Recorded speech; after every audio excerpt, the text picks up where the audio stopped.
Sarah n'est pas encore arrivée. On est toute seule à l'étage. On a comme eu l'idée d'aller un petit peu espionner sa classe. On va voir comment elle laisse sa classe le soir. Parce que là, nous, on est arrivés, on a eu le temps de descendre nos chaises, mais pas dans sa classe. Donc, suivez-nous.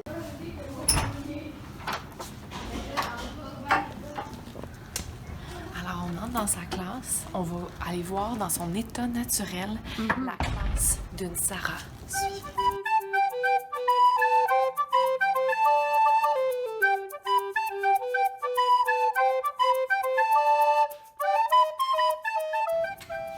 Oh my God! C'est ce qu'on adore.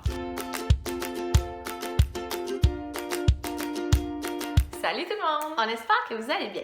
Il y a plusieurs personnes qui nous ont écrit parce qu'ils étaient curieuses de voir de quoi nos classes avaient l'air. Donc, c'est pour ça qu'aujourd'hui, on a décidé de vous amener faire un petit tour dans nos classes. Au début, on était un petit peu stressés parce que ça faisait quelques mois qu'on n'avait pas fait le ménage. En faute de temps. Ouais, c'est trop d'affaires. Mais là, on s'est forcé pour vous, puis on a fait le ménage, donc suivez-nous dans nos classes.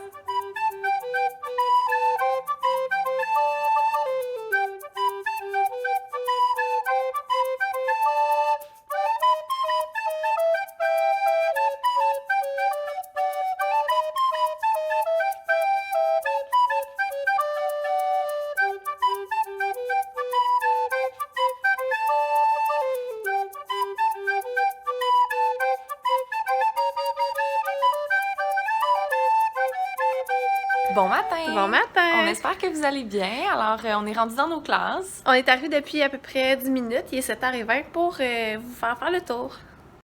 On dirait que j'ai broyé toute la nuit. Ma face. Ce matin, on va vous faire le tour de nos classes, puis on va vous montrer des éléments vraiment qu'on trouve, qu'on aime le plus dans nos classes. Donc, vu qu'on veut un petit survol, si jamais vous voulez de plus amples informations, il faut que nous écrivez, puis on va faire des articles plus élaborés sur chaque partie. Suivez-nous! Les coins lecture, si vous en entendez sûrement souvent parler, c'est une partie super importante des classes pour favoriser la lecture à l'école. Les enfants, quand arrivent le matin, ont le droit de venir s'asseoir sur mes chaises ou encore mes coussins. Et ils peuvent se prendre des livres tout au long de la semaine, donc pas simplement attendre à la période de bibliothèque de la semaine. C'est des livres que j'ai achetés pour la plupart dans des librairies usagées. Donc vraiment, un conseil à toutes les nouvelles profs qui arrivent dans des classes, il n'y a pas beaucoup de livres, il y a beaucoup de choses à trouver dans les librairies usagées. Vous avez peut-être lu notre article qu'on a publié au mois de mai où on parlait qu'on avait gagné un concours et on avait acheté avec ça des Magic Bullets pour nos élèves. Donc, le matin, les élèves arrivent puis ils ont le droit de se faire un smoothie et on a un petit comité grâce au chariot qu'on a acheté chez Ikea qui va laver, dans le fond, tous les smoothies. Puis sincèrement, là, les élèves adorent ça. On arrive à un élément vraiment important de nos classes, dans le fond, qui est peut-être différent de vos classes à vous. C'est qu'on a des tables à la place d'avoir des pupitres. Personnellement, pour avoir connu les deux, j'aime vraiment ça. C'est sûr que ça fait en sorte que les élèves sont toujours en équipe.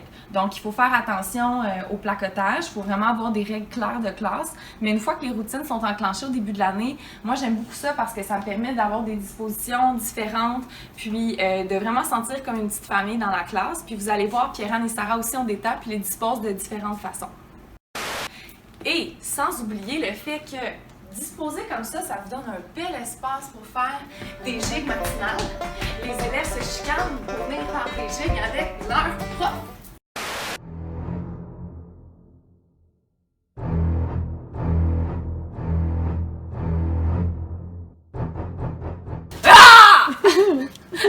Alors, contrairement à ce que j'ai l'air en ce moment, le petit coin ici, c'est vraiment pour, moi je l'appelle mon coin zen. C'est pas un endroit que j'utilise quand les élèves, je veux leur dire de prendre une pause ou quoi que ce soit. C'est vraiment quand ils ont besoin de retrouver leur esprit puis se calmer. Je vais leur dire de venir ici, ils peuvent prendre des respirations conscientes. Puis c'est un endroit où même des fois quand j'ai des élèves qui ont des conflits, ils vont venir s'asseoir, discuter. Donc c'est comme mon petit coin zen avec la couverture cactus, ils sont bien. Puis ils reprennent le contrôle de leurs émotions. Donc voilà, c'est un coin que je vous conseille fortement d'avoir dans vos classes. Puis tout ce que ça m'a pris, c'est un paravent que j'avais chez moi, puis une petite couverture. Donc ici, on a le mur de projet personnel des élèves de la classe de Sarah. Donc on a fait d'ailleurs un article sur le blog sur les projets personnels si vous voulez aller voir. Donc les élèves aiment beaucoup ça parce qu'une fois qu'ils ont terminé le travail qu'on leur demande de faire, ils peuvent faire des projets personnels. Puis dans le fond, Ils laissent vraiment aller leur création parce qu'ils peuvent faire vraiment qu'est-ce qu'ils veulent selon les intelligences multiples. Dans la majorité des classes, les enseignants ont des bureaux traditionnels avec des tiroirs. Nous, c'est ce qu'on avait jusqu'à l'an dernier. On a décidé de faire le saut et changer pour avoir des tables en U. Puis comme vous pouvez voir, mais mon matériel est derrière moi. Donc, ça permet aux élèves de venir travailler à mon bureau. Ça permet de faire de la différenciation pédagogique aussi, car quand il y a des élèves plus en difficulté, bien, ils viennent travailler avec moi puis ont leur espace.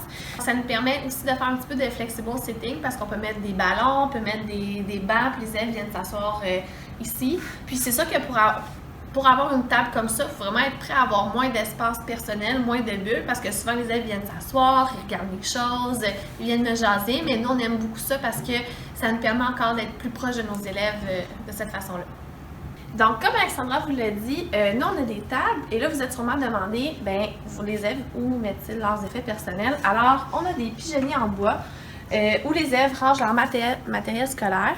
Fait que c'est ça. Donc, c'est un gros travail de mettre ça en ordre à chaque semaine. Pour pas que ça soit tout pêle-mêle. Mais les élèves aiment beaucoup ça. Puis ça fait que leurs tables sont plus libérées pour pouvoir travailler.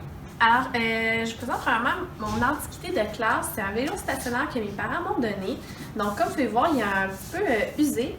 Donc, j'ai l'idée de le mettre dans ma classe quand j'avais un groupe un peu plus actif pour qu'ils puissent se défouler quand il y en avait besoin. Le seul hic, c'est que puisqu'il est vieux, il fait beaucoup de bruit, donc les élèves ne peuvent pas y aller quand ils veulent. Il faut vraiment que ce soit dans des moments où on n'a pas besoin de silence.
Alors, pour les enseignants qui sont stagiaires ou encore à statut précaire, ben, on a pensé à vous et on a des petits trucs pour que vous puissiez mettre la classe à votre image aussi.